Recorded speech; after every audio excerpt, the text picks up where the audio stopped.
buenas tardes. Se da inicio a la sesión pública solemne en la cual la Academia Mexicana de la Lengua rinde un homenaje respetuoso a la memoria de doña Clementina Díaz Riobando a un año de su fallecimiento. Voy a pedirle el primer término a nuestro decano, a don Miguel Portilla, que haga uso de la palabra. Gracias. Dos micrófonos. Muy bien. Conocí a doña Clementina, yo creo que hace cerca de 55 años o 60. Es la ventaja de tener juventud acumulada. Era una mujer joven todavía, acarandosa, siempre fue muy acarandosa, muy abierta, muy risueña. Y la conocí en el contexto, obviamente, universitario. Iba con varios miembros del instituto en el que elaboró por muchos años, el de investigaciones estéticas, que mejor se podría llamar de historia del arte, porque yo pienso que investigaciones estéticas nos llevaría a Kant o a no sé dónde, ¿no? Pero ella estuvo allí, contaba ella, que siendo muy joven, piensen ustedes que tendría ella ahora 96 años, que muy joven laboraba ya en la Escuela Nacional Preparatoria a la que siempre quiso y logró entrar en el instituto que no estaba obviamente en la ciudad universitaria por la sencilla razón de que no existía. ¿Fue la primera mujer que ingresó al instituto o no? Pues tal vez sí, habría quizás alguna secretaria, Luchita Morales. Y dice que entró y varios de los académicos allí le hacían así. Esta señora se los mete aquí, le estaban parte de la masa, figura de la masa. El mismo Justino decía, no era muy partidario de entrar así mujeres a la universidad. Las mujeres nada más vienen a platicar y a distraernos. De manera que tuvo que sufrir esas embestidas que poco a poco, gracias a su capacidad, a su simpatía, fue venciendo. Clemen, como universitaria, fue maestra en la Escuela Nacional Preparatoria, que siempre quiso y siempre defendió. Clemen, yo le decía que era una chinaca. Siempre decía, Juárez ayudó. Ella defendía a sus héroes, a su gente, Vicente Riva Palacio. Y ahí ya empezó a caminarse. Daba clases, que siguió dando por mucho tiempo. Yo he tenido un discípulo, Jorge de León Rivero, cronista de Iztapalapa y director del Museo del Templo de allá del Cerro de la Estrella, que la adora, la quiere mucho. Por una razón o por otra vez tenemos duplicados de los libros de Clemen. Yo le digo, ¿los quieres? ¡Ay, sí! Él la quiere mucho. Estaba organizando homenajes. Y así había otros que también la querían. Clemen se inclinó como una investigadora que fue constantemente investigadora por varios géneros de temas. Se inclinó por corridos y romances. Eso me atrajo mucho. Los romances, sabía de memoria muchos romances. Es muy bonito, ¿eh? Yo alguna vez, tontamente yo, en un sentido poco chauvinista, tonto, me alegué que los corridos no tenían nada que ver con los romances. Después me dijo pues el pecho, sí tiene. No van a tener. Y eso fue lo que el padre Garibay publicó una vez, El romance de la muerte, un texto náhuatl. Yo me encandilé con esa idea de que había romances. Bueno, de hecho les digo que hay un manuscrito de Cantares que se llama Romances de los Señores de la Nueva España. Desde luego no son romances. Yo siempre le decía que reúne todo eso que tienes en algún libro, porque es verdaderamente interesante. Ya les digo, se sabía, para cualquier motivo, daba, ¿verdad?, un trozo de romances. Después ella, otro tema que le atrajo fue pues, el del arte, digamos, en general, en la época colonial. Ella publicó un libro muy bonito sobre el colegio de San Pedro y San Pablo. El colegio de San Pedro y San Pablo fue el colegio máximo de los jesuitas. Y allí estuvieron Clavijero, Alegre, Abad, Campoy, Márquez, esta playa de hombres que salieron expulsos en 1767 por orden de ese rey, por un lado meritorio, pero por otro también increíble, que dice, por razones que guardo en mi real pecho. Señor Carlos III, pues que real pecho ni que naranja, ¿verdad? ¿Y por qué los corres? Siquiera di. Yo soy muy devoto de Clavijero. A veces hasta pienso que puedo ser una reencarnación de Clavijero. Me interesa lo mismo que él, un prehispánico California, mucho más parecido. Bueno, ya se me olvidó, ahí cuando estuve yo en Bolonia y eso, ya no me acuerdo. Clement, ese libro es muy hermoso y lo publicó en una serie que su instituto sacó, y en la cual serie Justino Fernández, muy amigo de Clement, publicó su trilogía del arte mexicano, en la que estudia, por un lado, a la Coatlicue, luego el altar de los Reyes, y después el hombre en llamas en la cúpula del hospital de allá en Guadalajara, el hospicio Canales, no hospital. Con Clementina hacíamos excursiones. Aquí está Licha, su sobrina, y se acuerda, grandes excursiones, a ver las misiones del estado de Hidalgo, ¿verdad? Meztitlán, ¡ay, qué bonito Meztitlán! Precioso. Y salíamos con otros amigos, llevábamos nuestros itacates, tortillas de papa, llevábamos jamón, queso, un buen vino, y a cierto momento vamos a comer. Clement siempre quería comer temprano. Y yo, espérate un poco, no te tengo mucha hambre. Y ya comíamos. Y la comida siempre salpicada de lo que estábamos haciendo. Yo creo que el ser universitario para mí es la maravilla más maravillosa que puedo imaginar. Una vez el doctor Chávez me dijo, ¿cuántas horas trabaja usted? Yo le dije, 24, doctor. Me dijo, ¿al mes? No, le dije, al día. No es posible. Y yo, sí, ¿por qué es posible? Porque mire, yo me levanto y le digo a mi mujer, ¿qué es lo que estamos haciendo? ¿Qué vamos a estar? Me falta un libro que tengo que consultar. O sea, hablamos de lo que estamos haciendo. En el coche vamos hablando de lo mismo. Llegamos a la universidad, está algún estudiante que nos quiere ver, o vamos a una junta, o vamos ya a la clase, y seguimos en la danza. El tiempo que resta en la mañana lo ocupamos ya, ahora deberíamos responder correos electrónicos, en otro sinfín de cosas.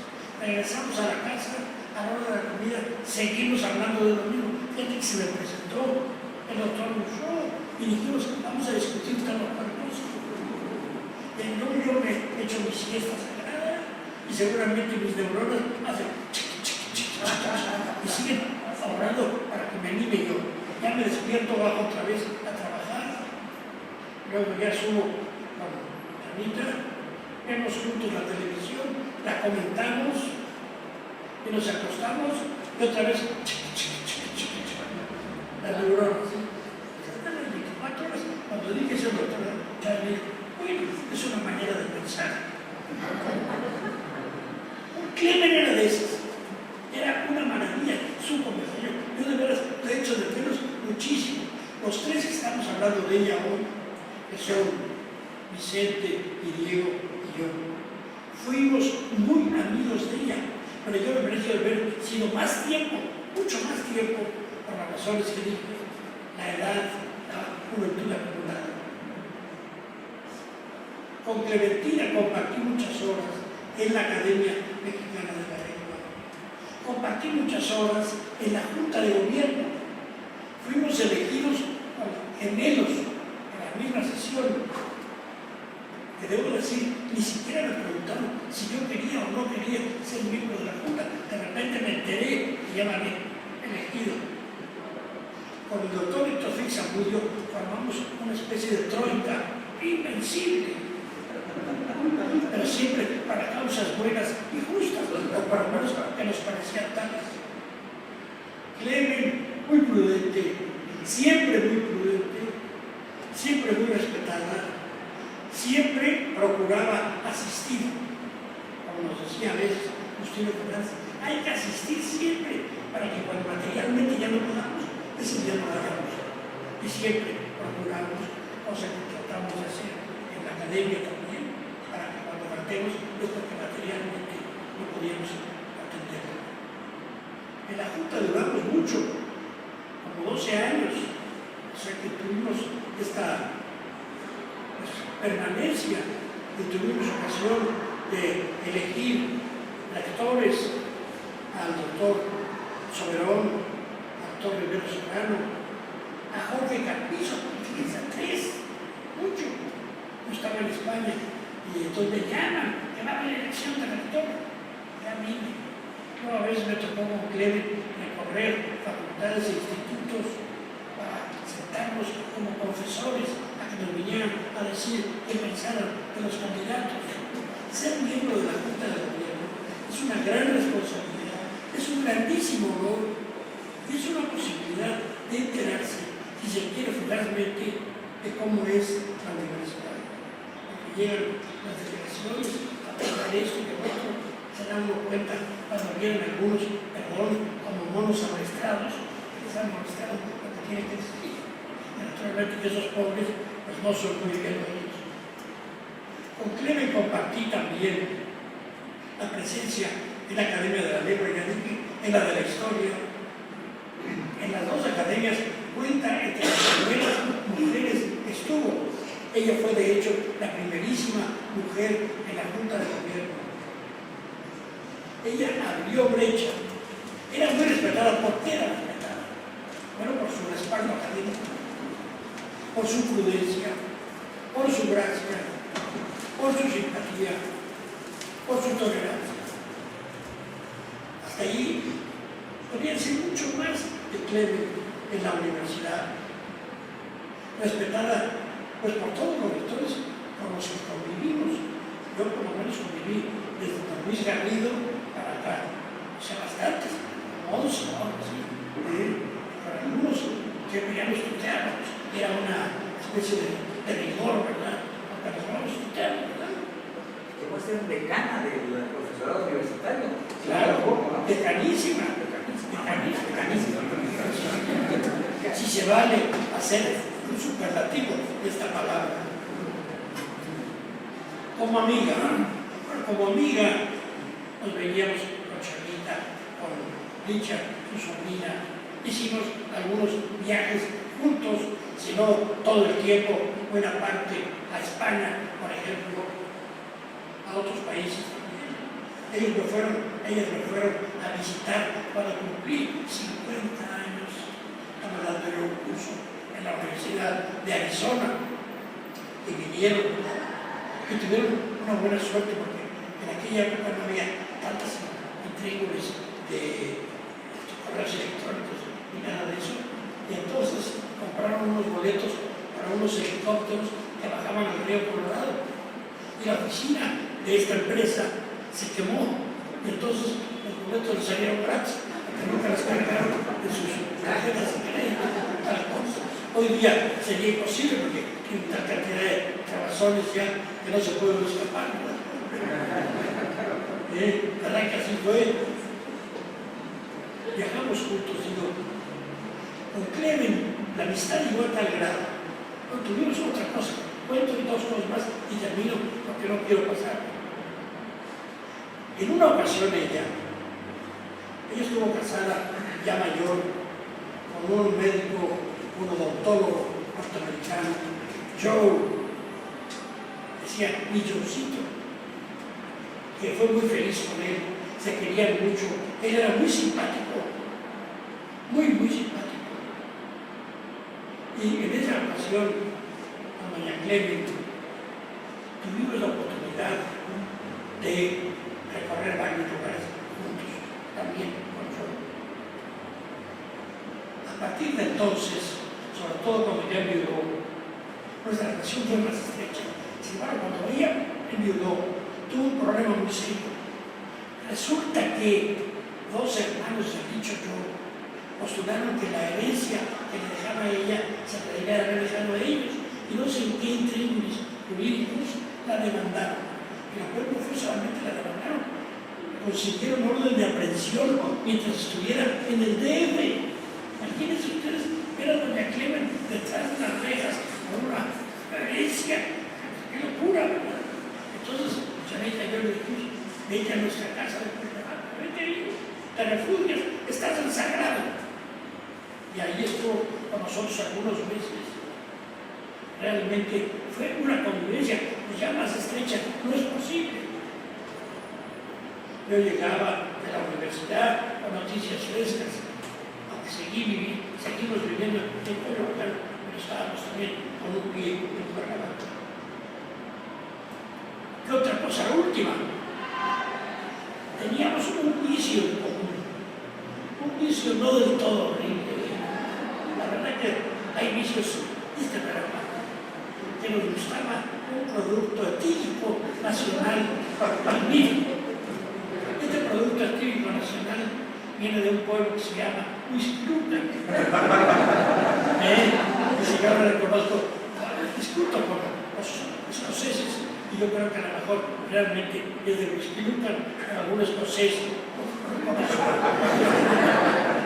Entonces, Clement, siempre que nos veíamos, vamos a nuestro gustito.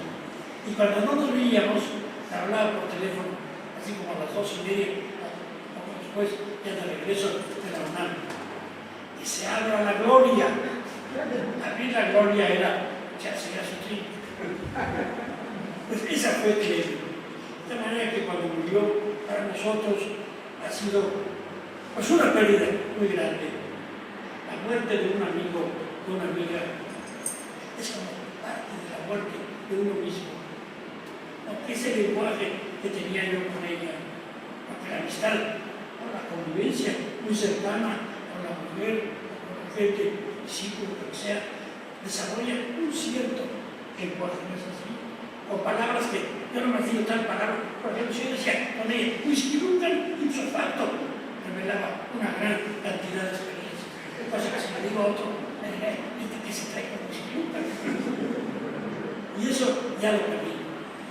Quiero ahora terminar rindiendo un gran y sincero homenaje a esta gran mexicana que nos dejó un legado de cultura salpicado de gracia, de simpatía. Querida Clement, te recordamos mucho. Gracias.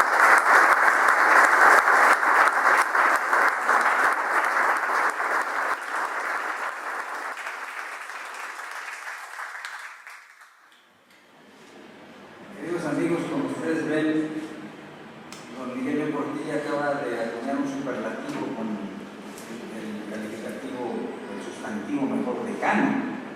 Él es también decanísimo, porque no creo que haya muchas academias que se precien de tener un miembro durante 50 años. No sé si tú conozcas, José, en activo, es el único caso en el mundo, no solamente en México. Entonces, es también nuestro decano o decanísimo, como acaba de decir. Después de don Miguel hablará don Vicente Quirarte, que como dijo don Miguel, es uno de los grandes amigos de doña Clementina. Y él dice que además de su amigo, casi podría considerarse como su hijo, ¿no? Es muy intelectual, digamos. Tiene la palabra don Vicente Quirarte. Muchas gracias, director.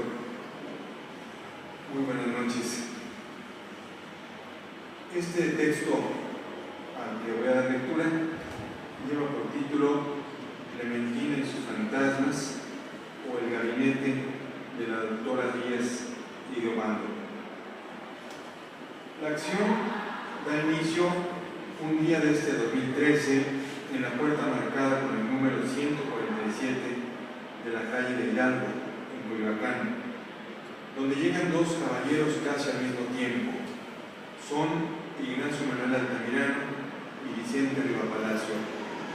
Altamirano: general, pero si está usted igual. Rivapalacio: lo mismo te digo, coronel. Afortunadamente en estas salidas se nos concede aparecer acicalados y escenográficos como mejor conviene a la leyenda. Altamirano: de nuestro Narciso, mírate, qué lujo, hasta puro, anteojos y bastón. Rivapalacio: ¿y qué me dices de esa capa con la que pareces héroe de Chateaubriand? Altamirano: tú también estás en el candelero. Hay tataranietos del aguizote que no dejen en paz a nadie. Pero, ¿por qué no seguimos esta conversación en el interior de la casa? No me atrevo a hacer esperar a nuestra anfitriona. Los personajes entran en la casa, se instalan en la semipenumbra de una sala donde los relojes giran a la inversa y donde el siglo XIX se conjuga el presente. Altamirano: qué privilegio, Vicente, gozar de tu compañía. Y qué bueno que sea aquí, en casa de doña Clementina, que es como decir nuestra casa. Sé que has estado aquí varias veces, al igual que yo, sobre todo cuando en su gabinete de trabajo nuestra amiga nos convoca para volver a este mundo. Nunca me dijo que vendrías. Vicente: así es ella, nunca terminan y se repiten sus sorpresas. ¿Cómo te enteraste? Altamirano: recibí, supongo que al igual que tú, esta nota. Clementina Díaz y de Obando se verá muy honrada con la presencia del excelentísimo don Ignacio Manuel Altamirano. Lo demás es la hora y el sitio. En ese instante se escucha que llaman a la puerta. Concepción, ayudante de Clementina, pregunta quién toca y al no tener respuesta, abre y vuelve a cerrar. Ella lo repara en el tercer personaje que se aproxima. Rivapalacio: por el sonido, se trata de un hombre joven. Altamirano: y tímido, porque si es de los nuestros no hubiera tenido necesidad de tocar a la puerta. Rivapalacio: si también está invitado a esta comida, debe ser otro de los fantasmas de Clementina. Altamirano: el fantasma, mi querido Vicente. Sin el trabajo de Clementina, sin el estudio introductorio, que es propiamente un libro que ella hizo de quien ahora va a transponer este umbral, el susodicho estaría 3 veces muerto. Así que, mi general Rivapalacio, permítame presentarle al médico, poeta y novelista Juan Díaz Covarrubias. Entra en la habitación un joven de 22 años, aunque aparenta menos. Sus ojos grandes y oscuros son matizados por el cabello abundante y peinado para atrás. Rivapalacio: Juanito, permíteme que te llame así. Doctor ilustre, mártir generoso, nuestro novelista Díaz Covarrubias. Amigos queridos, maestros, qué honor, yo no sabía. Altamirano: pero ¿cómo iba a faltarnos este chamaco maravilloso a quien hacía tiempo no veíamos? Rivapalacio: es cierto, tú y yo, Ignacio, de cuando en cuando nos miramos. ¿En qué andas tú, Juan, que desapareces? Bueno, aunque eso sea un rasgo aplicado a fantasmas. Díaz Covarrubias: luminosos, vivísimos fantasmas, amigos. Si estamos tan vivos, o si así lo parecemos, es porque doña Clementina nos saca del armario, nos desempolva, nos lanza un gran chorro de agua. Altamirano: pero míralo, Vicente, cómo han cambiado los años a nuestro Juan. Ya no es aquel muchacho frágil, intimidado por la figura antoniana de Mateos. Rivapalacio: por cierto, Juanito, que nunca te he ofrecido disculpas por la litografía que de ti hizo el Cipiriante en el libro rojo. Ese gesto tuyo ante la muerte no te favorece. Díaz Covarrubias: no se afane, general. Si nuestros contemporáneos nos perjudicaron, Clementina nos reivindica, hasta cuando nos golpean para ponernos en el lugar que nos corresponde. Rivapalacio: ¿y cómo? Imagínense Apenas entrando al siglo XX ya comenzaban a llamarlos despectivamente los decimonónicos, y esa muchachita Clementina se atrevió a sumergirse, sola y sin ayuda, en el vasto mar de nuestro tiempo y en traerlo de nuevo vigente y actual. Altamirano. Siempre me ha dado la impresión de que nuestro tiempo, en cuanto dejó de serlo, se transformó en el hijo mongoloide al que es necesario querer, pero que en el fondo nos avergüenza. Sin embargo, en una de mis ocasionales visitas a la Facultad de Filosofía y Letras, me di cuenta de cómo la literatura mexicana de nuestra época se ha convertido casi en moda. Díaz Covarrubias, razón de más para querer a Clementina, Riva Palacio, y razón de más para el primer brindis, en ausencia presente de la anfitriona, quien se da a desear como corresponde a su categoría. Así nos deja decir cosas de hombres. Vamos a ver qué nos tiene nuestra mirada sibarita para iniciar hostilidades. Altamirano. Nada más y nada menos que un homenaje a Juanito. Miren esto: una jarra de ponche, fósforos, café con catalán, champán, sauternes y pastelería francesa. O sea, lo que piden los jóvenes crápulas en el hotel de la gran sociedad al principio de la novela La clase media. Díaz Covarrubias.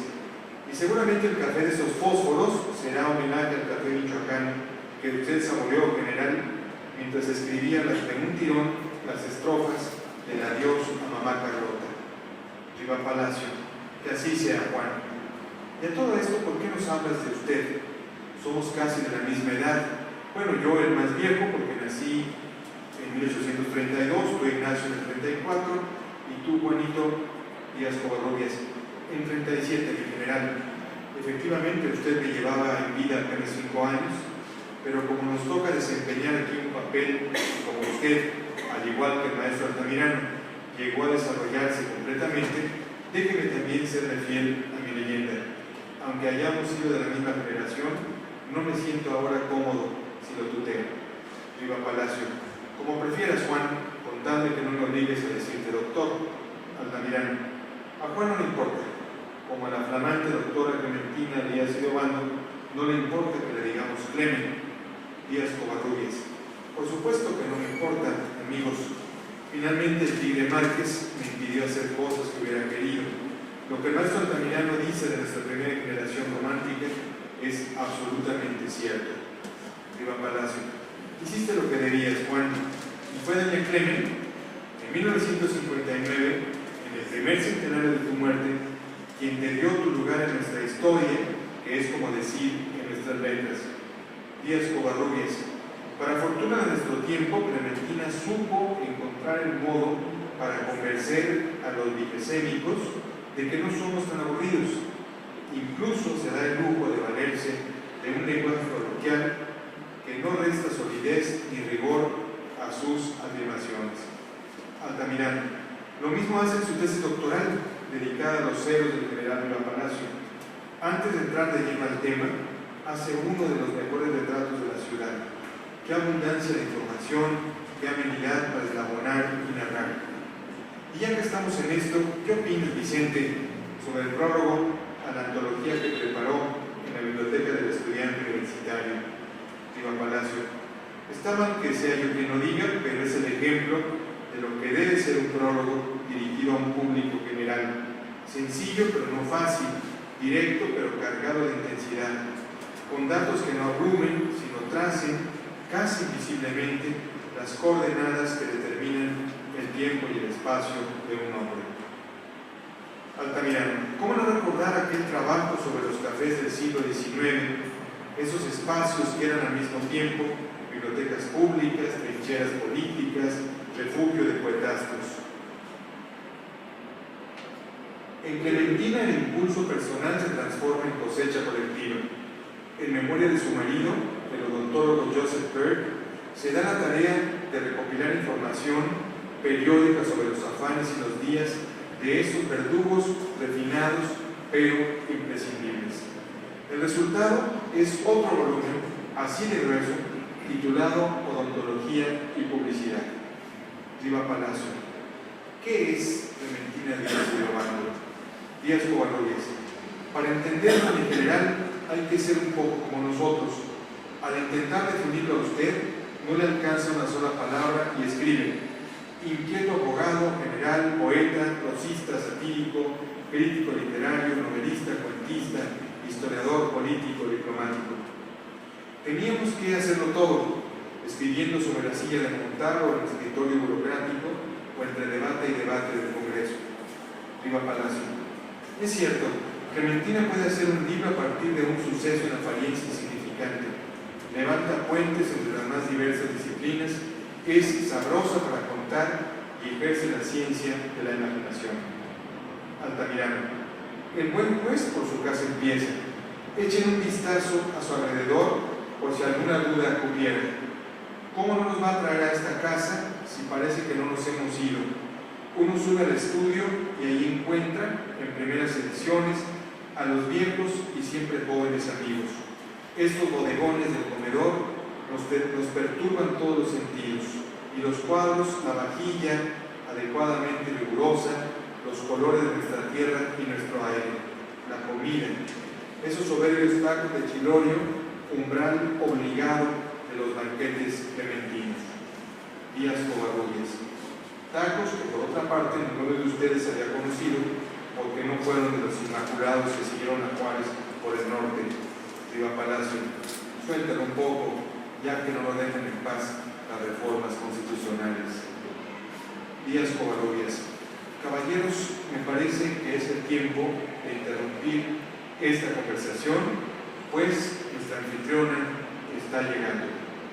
En ese momento se escucha la puerta de la calle, mientras la luz del exterior inunda poco a poco el acceso a la estancia.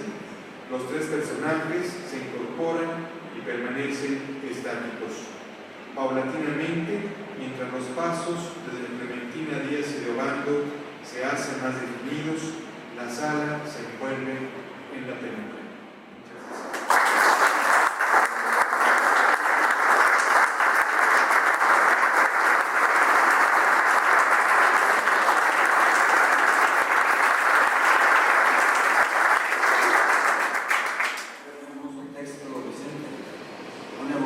Extraordinaria de los afanes de doña Clementina, hecha por tres de sus fantasmas preferidos.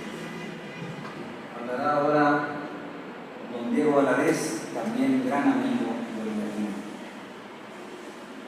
Muchas gracias, señor director, señores académicos, señora coordinadora, queridos amigos de la familia de doña Clementina, señoras y señores.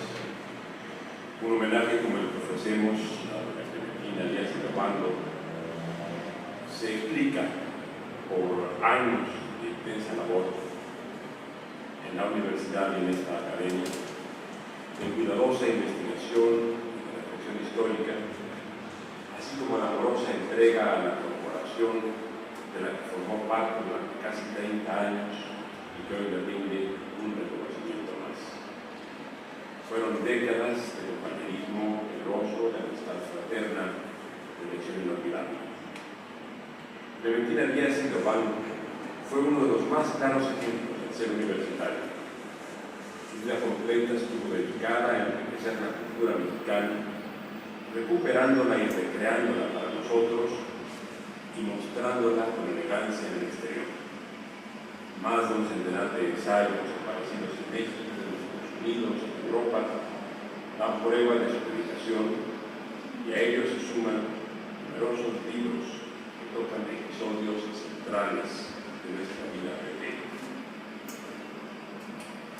Indagando siempre acerca de la esencia mexicana, doña Clementina se internó por los senderos preciosos y los iluminó con su talento y con su prosa. Nos permitió a sus muchos leyentes y oyentes disfrutar de los resultados de su propia curiosidad.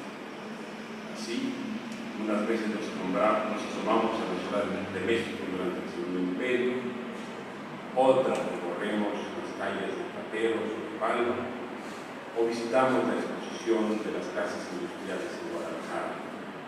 ¿Qué decir de la vida mexicana referida con maestría en paz, sin omitir el antiguo arte culinario nacional, rescatado de manera tan acuciosa como apetitosa. Gracias a nuestra infatigable investigadora y escritora, la vida cotidiana del México viejo adquirió en su pluma presencia y vigencia. Por eso, muchos esperamos hoy la edición de las obras completas de doña Clementina. En las páginas de doña Clementina se recrearon la imaginación y la memoria. Fueron tan vivos los cuadros que nos ofreció, tan fresca su prosa, tan ágil y grácil su narración, tan precisos los tonos y los tiempos, que nos trasladaba al escenario de los hechos con enorme maestría. En buena medida, esto se debió a que doña Clementina imprimió a sus fuentes bibliográficas del siglo XIX un tratamiento muy moderno. Un personaje de sus amores fue Vicente Riva Palacio, que acaba de retirar. En la historia de la cultura se les verá a ambos, se les verá como una pareja que unió las letras de 2 siglos. En 1994 publicó Un enigma de los ceros, Vicente Riva Palacio, Juan Dios Pesa. Y unos años más tarde, con otro poético título, dio a la estampa Las ilusiones perdidas del general Riva Palacio y otras utopías. Riva Palacio fue una figura de excepcional versatilidad. Por eso atrajo el interés profesional de doña Clementina. Fue un político liberal que gobernó los estados de México y Michoacán, por el Congreso y figuró en el gabinete de Porfirio Díaz. Un militar valeroso que se enfrentó a la intervención francesa. Un jurista ilustrado que presidió la Suprema Corte de Justicia de la Nación. Y un escritor elegante y prolífico, historiador, narrador, poeta, que perteneció a la Real Academia Española antes de que se constituyera esta, la mexicana. Figuras así no hemos tenido muchas. A doña Clementina la cautivó y en la charla informal lo mencionaba como mi Chente. A veces aclaraba, uno de mis chentes, el otro está a mi izquierda.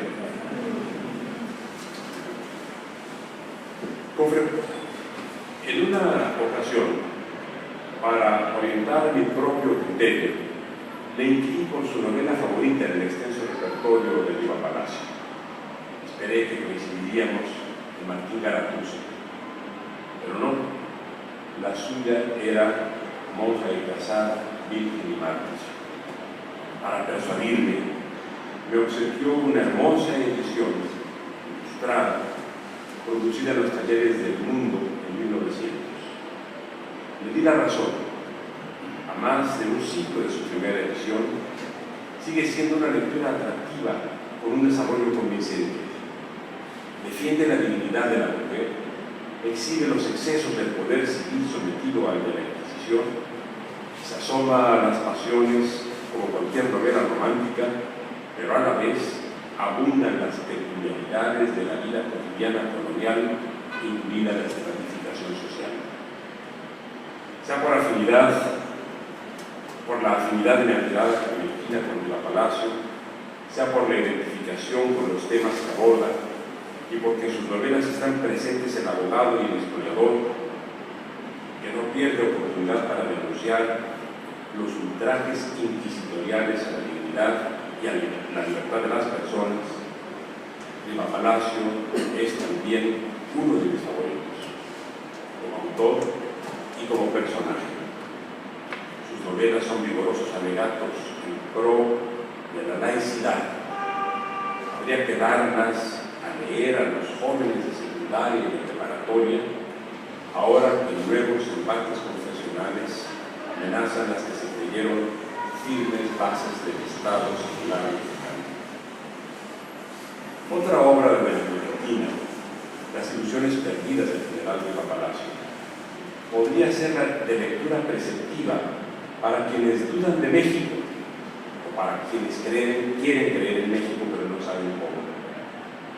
Se trata de un proyecto que comenzó comenzó hace 150 años y que algún día veremos o verán nuestros sucesores. Pardo y Guerrero, como le decía la Clementina, nos legó el Observatorio Astronómico Nacional, fomentó los ferrocarriles y concluyó el Paseo de la Reforma, entre muchas otras cosas. Y también consiguió la idea de realizar una magna exposición universal en México en 1880. El entonces ministro de Fomento consideraba que México podía atraer inversión extranjera si, como lo hiciera el príncipe Alberto de Inglaterra, se organizara una feria semejante a la del Hyde Park en 1851. No lo hicimos, no lo hemos hecho, pero sigue siendo una buena idea.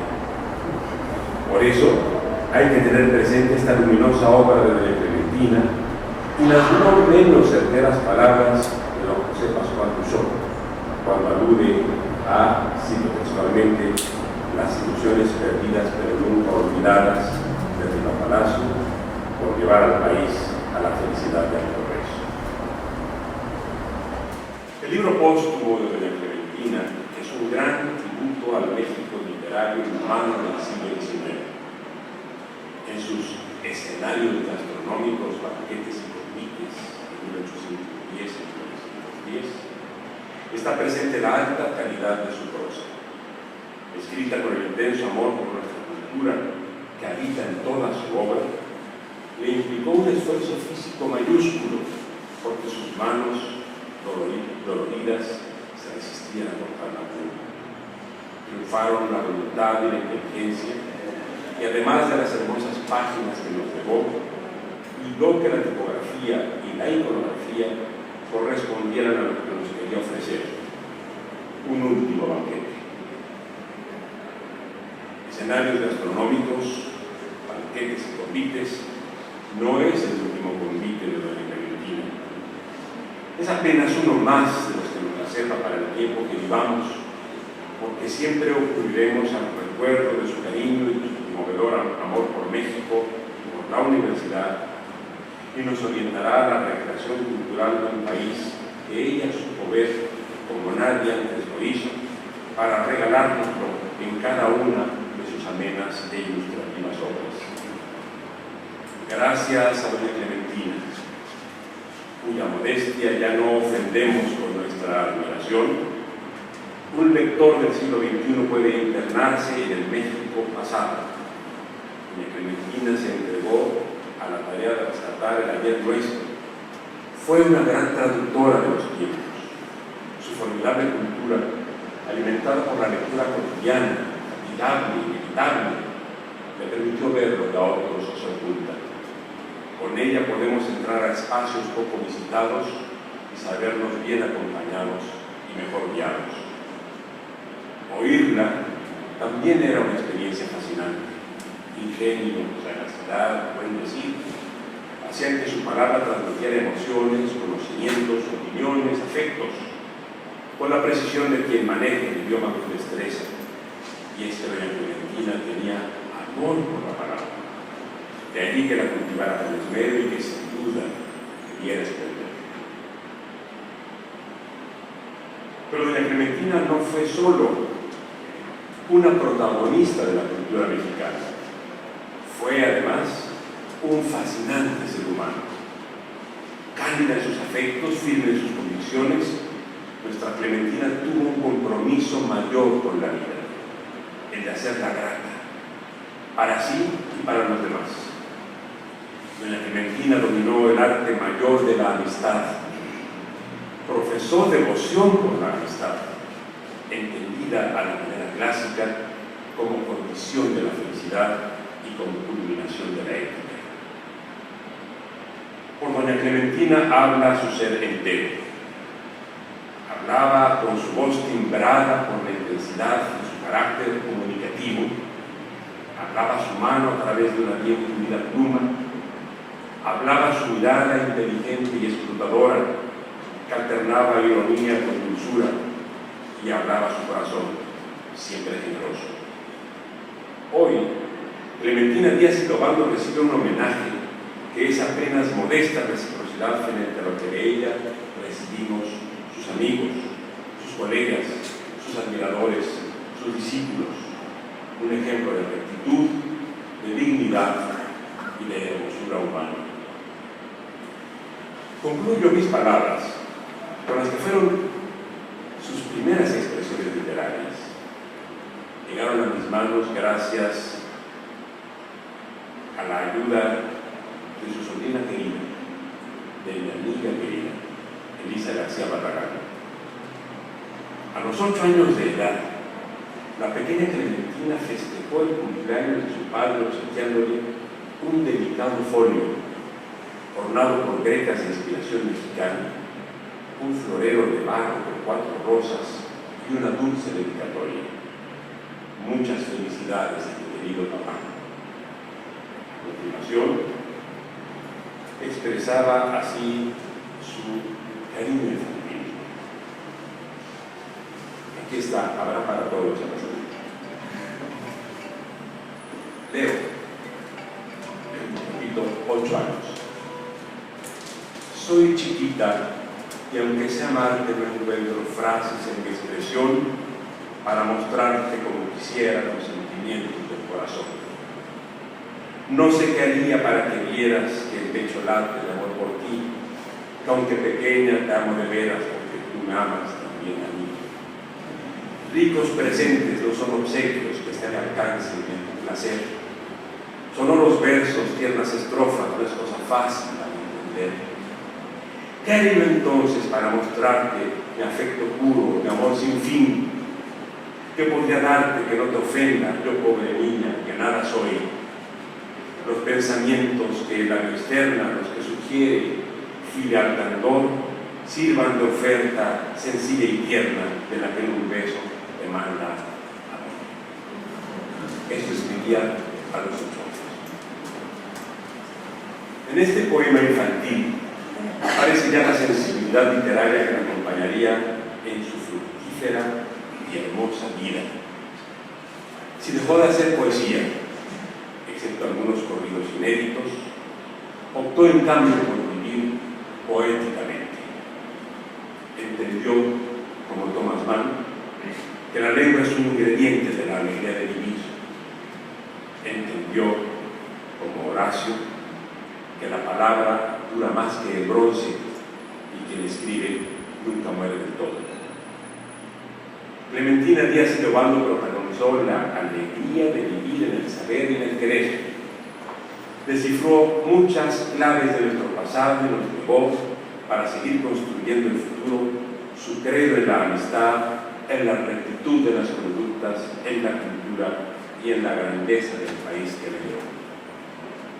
En este homenaje no puedo, y tampoco quiero, disociar mi admiración y mi cariño por quien para sus amigos fue solo pleno. Dejó huella en la cultura mexicana, en la universidad y en esta academia y en muchos corazones.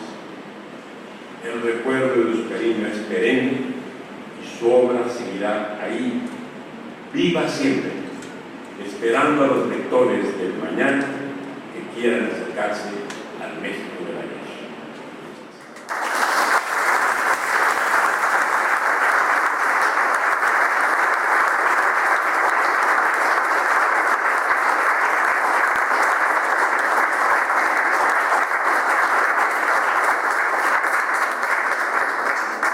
Muchas gracias a don Diego Valadez por esta emotiva recordación de doña Clementina que nos ha conmovido a todos. Yo quisiera, si ustedes me lo permiten, antes de levantar esta sesión pública solemne en homenaje a doña Clementina, agradecer la presencia de la familia de doña Clementina, quizás encabezada por su sobrina